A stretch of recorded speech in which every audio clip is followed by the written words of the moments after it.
At couples yoga, the instructor said, "Hold your partner like they're precious." She laughed softly, looking at me the way someone looks at a stranger they're forced to sit next to on a plane. "This is awkward," she whispered. And in that moment, it felt like every silent truth between us cracked open. I whispered back, "Last time you'll have to." I didn't go home that night. The studio smelled faintly of eucalyptus and detergent. Candles lined the mirrors, flickering like they were trying to hold the room together. I remember the sound of her laugh, sharp, controlled, like she wanted everyone to hear how lighthearted she was. But I wasn't laughing. I saw the instructor's reflection pause in the mirror, like even he knew something just broke that wouldn't be fixed. After class, she scrolled her phone, pretending to check messages, ignoring the way people looked at us. I stood there, still holding the yoga mat I'd bought her from Lululemon, thinking about how many small moments I'd mistaken for love. She said, "Are you coming?" I said, "Not this time." She didn't chase me. She just looked relieved. That's how I knew I was done being the quiet one. By midnight, I was still driving. The city lights blurred in the rain on my windshield, and for the first time in months, the silence felt like a friend. I stopped at a 24-hour diner, ordered black coffee, and stared at my reflection in the glass. My phone buzzed. It was her. "Where are you?" The clock on the wall ticked past 2 a.m. I typed, "Finding someone who isn't awkward." Then I turned my phone face down and watched the neon light from the open sign bleed across the counter. The waitress refilled my cup without asking. She looked at me like she'd seen that same expression 100 times. Men who finally decided to stop explaining themselves. The hum of the coffee machine was the only sound. For the first time, I didn't need to fix it, prove anything, or beg to be seen. I'd already walked away, and that was louder than any words I could have said. She'd probably wake up and tell herself I was overreacting, that I'd cool off, like I always did. But this time was different. The quiet wasn't a punishment, it was a boundary. A mirror she couldn't control. I paid my bill, left a 20 on the counter, and stepped back into the rain. The air was cold, sharp, honest. Like me now. That night didn't end anything. It revealed everything. By the time the sun came up, I was parked outside the house we'd shared for 3 years. The driveway looked the same.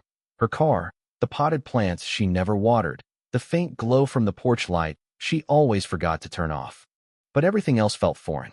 I sat there with my hands on the wheel, watching my breath fog up the windshield, realizing how quiet the world sounded when no one was asking you to shrink. I thought about walking inside, pretending nothing happened, going through the same routine of quiet breakfasts and half-hearted smiles.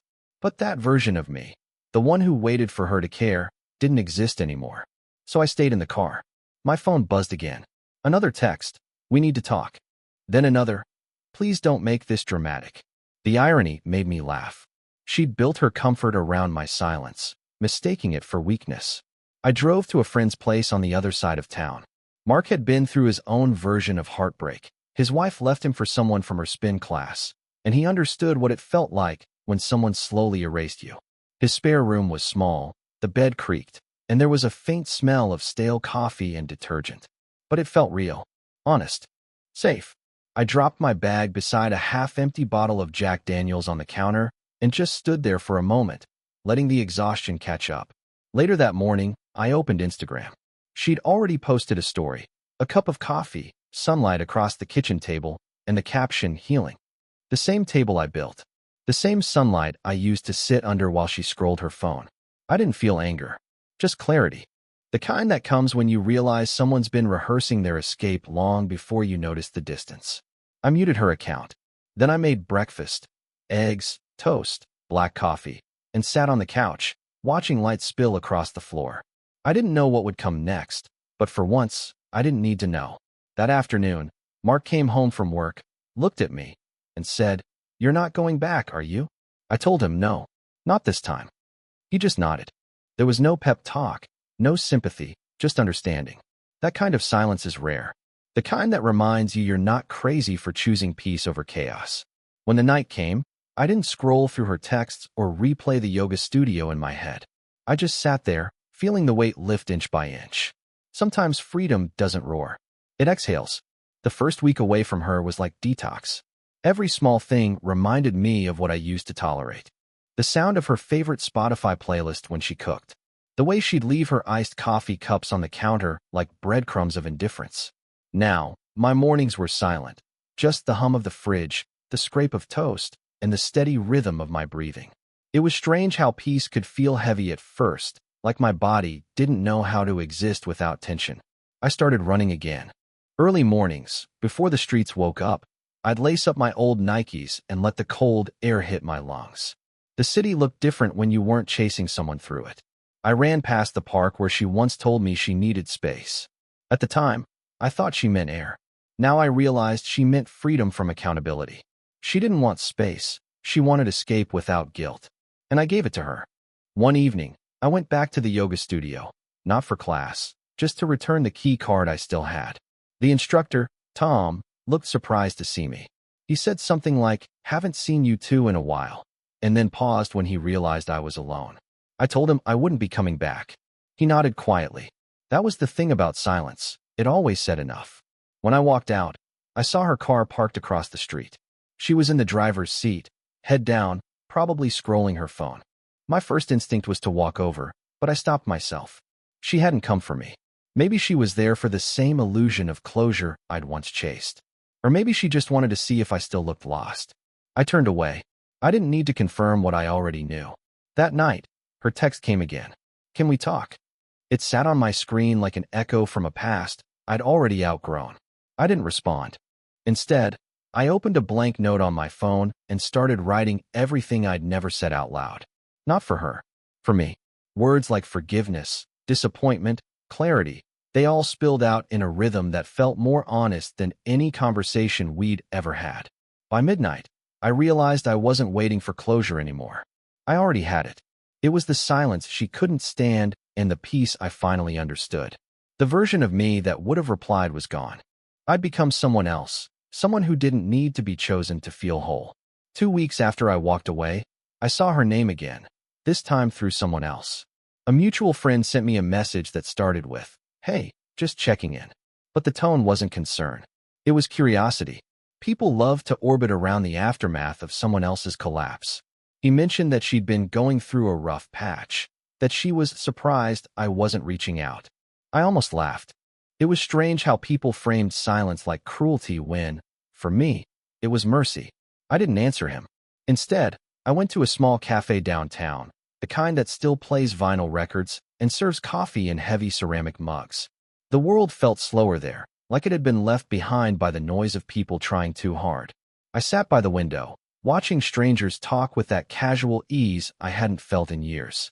For the first time, I noticed how exhausting pretending used to be. That evening, as I walked to my car, I saw her reflection before I saw her. She stood near the corner, wearing the same tin coat I once complimented her for, the same one she wore to our first dinner. Her hair was tied back, her eyes searching the street until they met mine. She smiled the kind of smile people use when they want to rewrite the past. "You've been hard to reach," she said. I just nodded. The air between us was clean, too clean for small talk. She asked if we could have closure. I told her I'd already found mine. Her expression changed, just slightly, the first crack in her calm. She said she didn't understand. I said exactly. Then I turned and walked away. No scene, no bitterness, just finality. The kind that comes from realizing you no longer owe someone an audience. That night, I got another text. Not from her this time. From her best friend, Jenna. She wrote, "She's not taking it well. Maybe talk to her before she does something stupid." I read it twice. The version of me that used to rush in, fix things, and play the savior almost surfaced. Almost. But then I remembered the man I was becoming. The one who knew that saving her meant losing myself again. I didn't reply. I poured a drink, turned off my phone, and sat on the balcony, listening to the city breathe. The silence felt heavier now, but it was mine. Sometimes the most powerful thing you can say is nothing at all. The silence didn't last long. It never does when someone realizes they've lost control. 2 days later, my phone lit up with calls from numbers I didn't recognize. Some I ignored. Others went straight to voicemail. Eventually, one message came through that stopped me cold. It was her voice, quiet, almost breaking. She said she didn't recognize me anymore. I listened once, deleted it, and didn't save the number. Recognition wasn't something I needed anymore. I spent that weekend clearing out the last traces of her that lingered in my life. Old photos buried in the favorites folder, playlists we made together, the Netflix profile that still had her name on it. Deleting each one felt like cutting another thread. There was something sacred about reclaiming digital silence. It was like taking back the echoes. That Sunday, Mark and I met for a beer at a small bar downtown. He watched me for a while before saying, "You look lighter." I told him I didn't realize how much noise I'd been living with until it was gone. He nodded, tapping his glass against mine. "Most people mistake chaos for love," he said. "You finally stopped doing that." He was right. Somewhere between leaving her house that night and choosing not to answer her calls, I'd stopped mistaking intensity for meaning. Later that evening, I got a text from Jenna again. "She's at the Blue Lantern," it said. "Drunk. Asking for you." I stared at the message for a long time. There was a version of me that would have gone, tried to talk her down, make sure she got home safely. That version was gone. Instead, I turned off my phone and went for a walk. The city was glowing under streetlights, the air sharp, the sound of traffic fading into something steady and alive. I stopped outside a small bookstore that stayed open late and bought a copy of The Stranger by Camus. The clerk smiled when I paid, said it was a heavy choice. I said, "Not anymore." Back home, I made tea and sat in the quiet. My phone stayed off. For once, I wasn't reacting. I was existing. It hit me then. Walking away hadn't been the ending. It was the start of something slower, quieter, and infinitely more honest. She could spiral, post, call, or disappear. It didn't matter. The storm wasn't mine to weather anymore. Monday morning came with a strange calm, the kind that feels like a pause before something shifts again. I made coffee, sat by the window, and watched people rushing to work with that hollow look of purpose.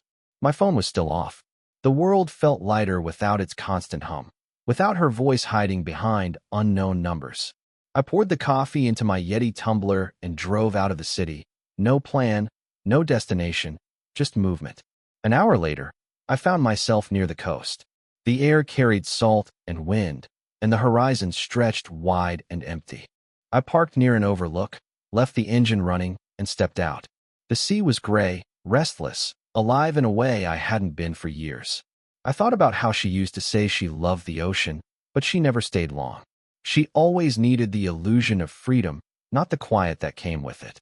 I walked along the edge of the cliff, hands in my pockets, the sound of waves colliding below.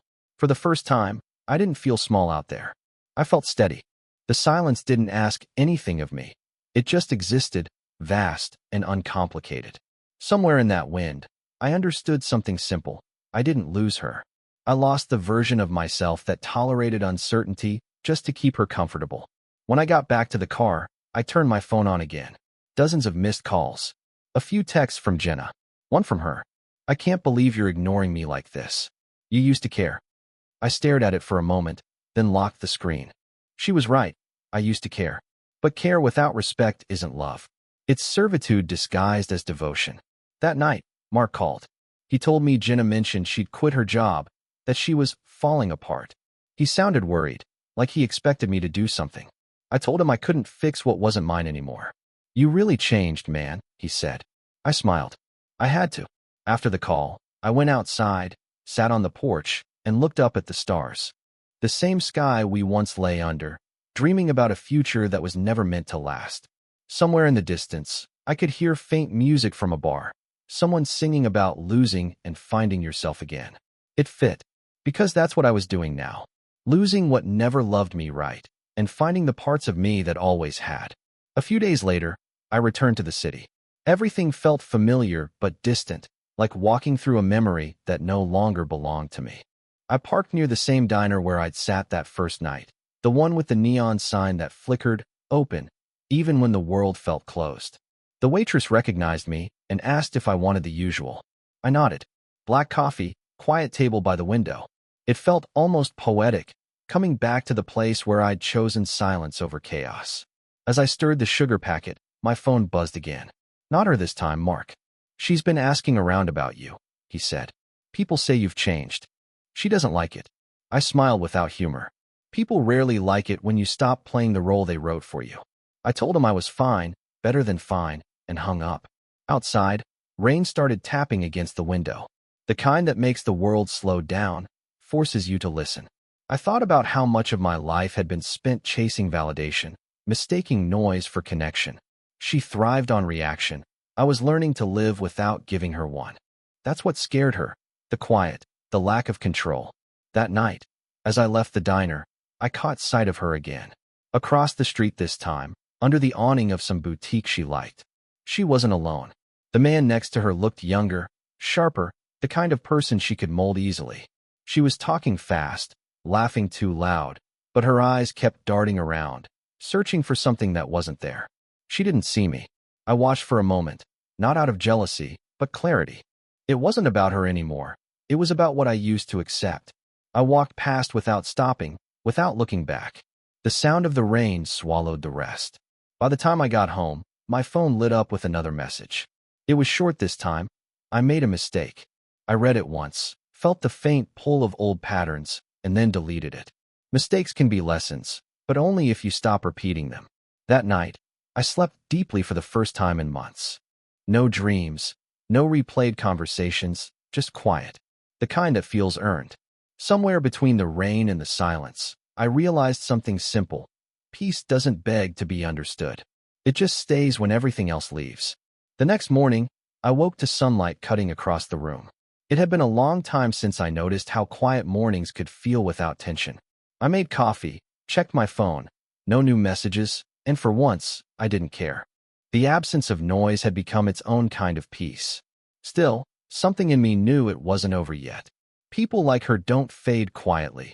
They linger, desperate to rewrite the story before it ends without them.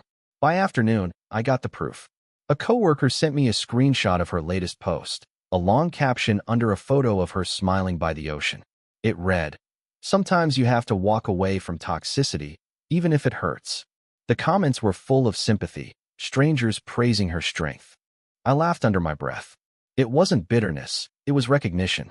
She was crafting a narrative where she was the survivor, and I was the storm. That used to bother me. Now, it just confirmed how much I'd outgrown the game. That evening, Mark called again. He said she'd shown up at his office looking for me, claiming she just wanted to talk. He told her I wasn't there, but he could tell she didn't believe him. He sounded uneasy when he said, "She's unraveling." I told him to let her. Not out of cruelty, but because everyone faces the silence they create. Eventually, later that night, I went for a walk. The city lights reflected on the wet pavement, and everything around me felt both alive and distant. Passing by a storefront window, I caught my reflection, a version of myself I barely recognized. There was calm where there used to be panic, distance where there used to be desperation. I wasn't the man waiting for someone to choose him anymore. I was the man who chose himself. When I got back, there was one final message waiting. "I need to see you. Just once. Please." No drama, no threats, just that. I stared at it for a long time. The kind of long that feels like hours compressed into seconds. Then I typed, "You already did," and hit send. After that, I turned off my phone and placed it face down on the counter. Outside, the rain started again, steady and patient. It felt like the world was washing away what was left of us. In the stillness, I finally understood, closure doesn't come when they apologize. It comes when you stop waiting for them to. A week passed before I heard her name again. By then, life had begun to feel strangely normal. I was sleeping through the night, eating better, even going back to the gym. The ache that used to follow me around like a shadow was finally gone. But peace has a way of being tested just when you start trusting it. Mark called one evening while I was driving home. His voice carried that careful tone people use when they don't want to say what they're about to say. He told me she'd been seen out with someone new, the same guy from that boutique. "She's trying hard to make it look perfect," he said. I just said, "Good for her." But as I hung up, I felt something twist inside me. Not jealousy, not regret. Just disbelief at how predictable it all was. It wasn't that she moved on. It was that she hadn't learned anything. That night, I scrolled through my messages for the first time in weeks. The ones I'd kept, not from her, but from people who'd watched everything fall apart and didn't know what to say. One stood out. It was from Jenna, the friend who once warned me not to ignore her calls. She'd written, "You did the right thing." She needed to lose you to understand what she lost. I didn't respond then, but now, reading it again, it made sense in a way it hadn't before. The next morning, I went back to that cafe by the coast. The same one where I'd watched the waves crash against the rocks and felt small. This time, it felt different. I wasn't searching for answers anymore. I just sat there, sipping black coffee, listening to the low hum of the ocean beyond the window. A couple nearby laughed softly, and I realized something I hadn't before. Peace isn't about absence. It's about acceptance. When I drove back into the city, my phone buzzed again. A new message. Her name. I hesitated before opening it. The text was simple. I hope you're happy. For a moment, I almost typed something back, something polite or distant. But then I stopped. Because I was happy. Not in a cinematic, triumphant way. Just quietly, steadily, undeniably. I deleted her number for the last time. Not out of anger, but finality. She had her version of the story. I had mine. And the truth didn't need defending anymore. The quiet I once feared had become home. It's strange how endings never happen the way you expect. They don't explode or fade dramatically. They just settle into silence. Weeks passed, and her name stopped echoing in my head. Her number was gone, her things forgotten, her voice just another sound buried under time. What stayed wasn't her. It was the version of myself I'd built out of what she broke. One evening, I stopped by that same coastal cafe again. The air was colder now, the sky low and heavy. The waitress recognized me and smiled. "Haven't seen you in a while," she said. I smiled back and told her I'd been learning how to breathe again. She nodded like she understood. Maybe she did. Most people are carrying a story they never talk about. I took my coffee outside and sat facing the ocean. The tide was coming in, slow and deliberate, like it knew something I didn't. I thought about everything. The yoga studio, the late-night drives, the unanswered texts, the silence that used to feel unbearable. Somewhere between all of it, I found clarity. It wasn't about her anymore. It never really was. It was about the parts of me I'd handed over just to be understood by someone who never planned to listen. My phone buzzed once. A new message from an unknown number. I opened it. It was a photo, her at some rooftop party, glass in hand, surrounded by people who looked just like her. No words, no caption. Just that image, like a final attempt to remind me she still existed. I looked at it for a second, then deleted it. There was no satisfaction in it, no victory, just peace. She was chasing attention, and I was finally living without needing it. The sun slipped under the horizon, the light turning gold before fading into gray. I stayed until the cafe lights went out behind me. The air carried that same scent of salt and rain, the same sound of distant waves. And for the first time, I didn't feel like I'd lost anything. I just felt still, present, whole. When I got up to leave, I looked at the ocean one last time and whispered, I didn't disappear. I just stopped showing up where I wasn't respected. The wind carried it away, and it felt right. Not like an ending, more like the beginning of something quieter, stronger, and mine.